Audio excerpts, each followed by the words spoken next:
This is the Hot 7 Nightly News. Good evening. It is Monday, May 6th, 2024. I am Daniela Edwin. Welcome to the Hot 7 TV Nightly News. We are on Flow Channel 117, Kiss FM, the Caribbean Hot FM mobile app, and the Caribbean Hot 7 TV Facebook page. Not forgetting those of you using the Hot 7 plug and play antenna. Thank you so much for joining us. Recently, postings on social media about the Prime Minister caused a commotion. They stated that he flew on an FBI jet, among other things. In this report, the Prime Minister clears the air and urges for greater integrity and an end to the dissemination of propaganda. Ahead of their weekly cabinet meeting on May 6, 2024, Saint Lucia's Prime Minister, Honorable Philip J. Pierre, addressed uncorroborated social media reports about his supposed use of an FBI jet and other citizenship by investment-related issues. The Prime Minister denounced such tactics as harmful political propaganda and that he believes the opposition United Workers' Party is responsible for spreading this narrative. The Prime Minister further stressed the broader ramifications, stating that these actions not only damage individual reputations, but also cast a negative shadow over the entire island. When you deliberately go out to destroy your country because you're not in political power, that's dangerous. And people should call that out. Criticism is good. Criticism is necessary. We accept criticism. We have in our cabinet, we have discussions when members don't agree with certain things and we come to compromise. But for a party that was established by Sir John Compton to deliberately get involved, to sully the name of the country and the name of the Prime Minister is dangerous. The Prime Minister further emphasized the negative consequences of spreading this propaganda. He argued that the public ought to protest against this. You are fabricating a story about your Prime Minister being taken out of the country on an FBI plane, and you carrying that, and you say nothing about it after you said all what you said. We've continued about the CIP. The CIP is a means of economic empowerment for the people of Saint Lucia, not for any minister, for the people of Saint Lucia. If you can get your roads built without increasing your national debt, you are against that. When you're trying to sully the name of your country, tying American visas with nothing to do with what's happening here, and just because you want political power, I mean, it has never been so low, and the people of Saint Lucia should rebel against that level of lies and misinformation. The Prime Minister, as he reflected, also shared that his job is temporary, as many Prime Ministers have come and gone.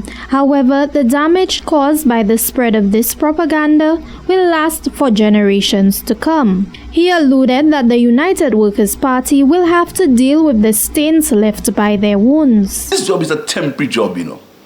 Anyone who doesn't understand that the job of Prime Minister is temporary, even though you see as long as Ralph Gonzalez. Anybody doesn't understand that. Because what you're doing is that we have a country to run. Now the United Workers' Party is trying to burn the house to kill a rat. That's what you're trying to do. They're burning the house to kill a rat. So everything goes. You misinform, you lie just to win power. But they'll have the country to run if that ever happens. And when you do not put limits, the country will remain, you know. I'm not going to be all the time. Look at the number of Prime Ministers Saint Lucia's passed. So I'm going to pass too. I'm going to be out. And the person who takes over from me will go out too. But the country of Saint Lucia will remain. The country, the people, the young people will remain. So this philosophy of burning the house to kill a rat is not good. He emphasized the significance of maintaining truthfulness and integrity in public discourse for the betterment of the nation. For the Hot 7 TV News, Chrissy Bakey reporting. The much-anticipated four-door Jazz Festival made a triumphant return to the cultural calendar of Saint Lucia for 2024. Various musicians and poets entertained the patrons, and at the end of the night, it was deemed a major success. Our news team attended the event and spoke to the Minister for Culture about the mixer, as well as other community jazz events. On May 4th, members of the public gathered at Four Door Nature and Historical Park for their Jazz and Arts Mixer. The event, a collaboration between the constituencies of Dennery North and South and the Four Door Foundation, marked a significant return after a hiatus. This year's festival showcased a lineup exclusively featuring local talent, offering seasoned musicians and upcoming artists the chance to shine on stage.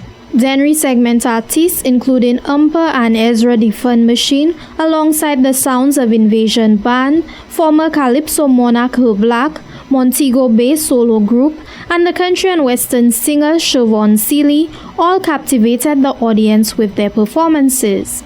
Culture and Creative Industries Minister Honorable Ernest Hilaire attended the event and expressed his delight at the return of Four Door Jazz. And I'm really happy Four Door Jazz is back on board. We didn't have it last year, and as you come in, just watch the turnout and just watch the setting, watch the vibe. I mean, this is a fantastic venue, and of course it's going to get even better. We'll do more repairs and more work here. So next year it will be even bigger than it is right now, and I'm really glad that Four Door Jazz is back on track. The minister also attended several other community jazz events and expressed satisfaction that the lineups included artists from the local communities. I was in Deriso a few days ago. So a lot of what Deriso had were performers in the neighboring communities. I was in Monrepo, last Saturday, and again, what Monrepo had a number of performers from the neighboring communities. So I think it's really good that we can create a platform for our local, talent to come to the fore.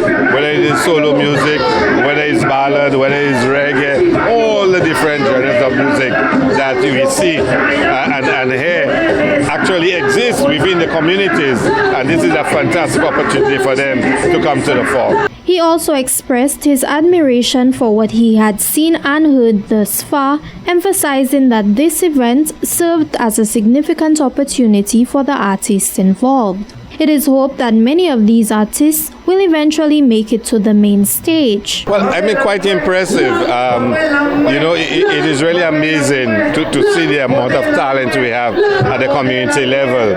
And in fact, this is why we promote the community jazz events, the fringe events. It's for our local talent to get an opportunity for them to showcase what they can do. And hopefully, of course, they will grow and make it to main stage. For the Hot 7 TV News, Chrissy Bakey reporting. This year, Kingdom Night of the Saint Lucia Jazz and Arts Festival will feature a special performance by Celestial Voices and the Adoration and Praise Army Youth Choir on Wednesday night. The young performers have expressed their immense gratitude to the Jazz and Arts Organizing Committee for providing them with this wonderful opportunity to share the gospel stage with renowned musicians. When the Adoration and Praise Army and the Celestial Voices Youth Choir take the stage for this year's Jazz and Arts Festival Kingdom Night on Wednesday, May 8th, the island will see their heavenly harmony for the first time ever. The young performers will be in the spotlight with performers like Mervia Providence, Colleen Davis, and Donnie McClurkin, among others. The group has performed locally before, but this is their largest event to date. They founded during COVID-19 as a way to virtually spread the spirit via social media lives when the globe was closed in. Trevon St. Omer, the musical director, expressed the group's response to learning that they would be performing at the event. The invitation came as a shock to most of us. We knew that he asked, but we did not expect that we would be on, especially this year. So it came as a shock, but the expectation is that it's going to be a great experience for us and for the persons who will be coming to the show. According to St. Omer, this is only a foot in the door for youth as the group wishes to inspire others to embrace the gospel genre. Well, especially for our church, I think it is a good example that we are setting, because you find that many young persons are shying away from being part of religious activities these days. And so we hope that our presence on the stage will not only get persons to know about our group, but will also get young persons to be more active and be more involved in religious activities. Singer Lisa Marie Nicholas St. Omer, who has been with the group since its inception, says the group anticipates that this event will start a chain reaction, propelling them forward into greater spaces. It's obviously not the magnitude of events that we actually expected to be receiving at this point in time. However, we would really like to put our group on the map. Since we have a group of young persons, we really want to get that kind of exposure, because in the future we're expecting our group to perform regionally, internationally, and to get our Catholics moving everywhere that we go, and so that our group would be touching everybody's lives and to get that movement going. Embodying the emotions to be felt on Wednesday night, singer Malika Chester says the group is all set. Surreal. I think that's the right word. Surreal. You know something might happen, but then you think it will not happen. But then it happens. And it's like, wow, what do we do now? So the whole planning process was a lot. It was stressful. Practice was stressful, but I think we're at the point of readiness. So we've done 90%, so now it's time for God to do the 10% and take us right through. The Adoration and Praise Army and the Celestial Voices Youth Choir is expected to close off the night with a lively yet soulful performance and encourages people of all age groups to come out and support. Reporting for the Hot 7 TV News, I am Jasmine Duncan. Still in the first segment of the broadcast, the POV. Our question is, what are your thoughts on this year's Jazz and Arts Festival? Here is your point of view.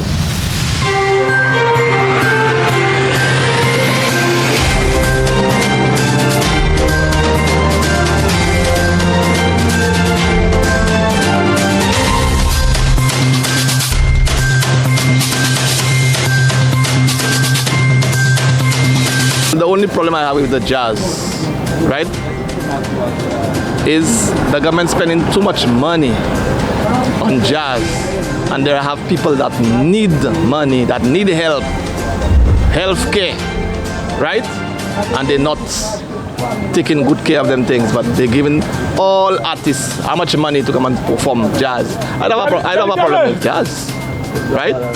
I don't have a problem with jazz, but you have to take care of your people first, and then you see about jazz. You understand me? The people that need houses, I seen there are people that have houses that mash up on them. See about those things for people now. They can't afford. You understand me? Buy 1-2 sheets of plywood for them. You understand? Do something for them, because they all say you're for the people, right? And putting people first. Okay, I don't have a problem with jazz. You could have your jazz, but see about the people that need first, all right? Jazz was well attended, and I'm happy the police take control. We didn't hear no violence at jazz. The Jazz Festival is not as live as it used to be, not only because of the corona and all that thing that passed already, but because we have a lot of missing people who died, and we have Mr. Lufa Francois. He's still alive, but he's very busy in a university music school, and that's my classmate. Iwata, Lufa Francois, and McNamara, we're missing them. Jazz is very nice. I like it. It's going down good. Very, very, very much. Very good. The visitors come in and they like it. If you see the dance, they whine, oh God, they're falling down. They like the pitons, the pitons that have them, boy, coming into Saint Lucia and take the piton, and they like the jazz. Bring down more jazz. Like I keep saying, I find too much of the big piece of bread going outside, and nothing for the small artists and them. It's crumbs they're giving people.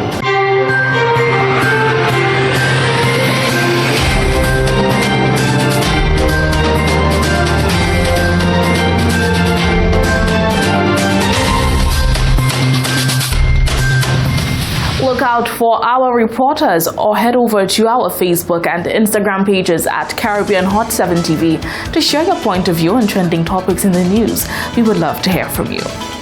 Coming up next, Antigua is making concrete plans to revitalize Liat, and wanted man is caught by police.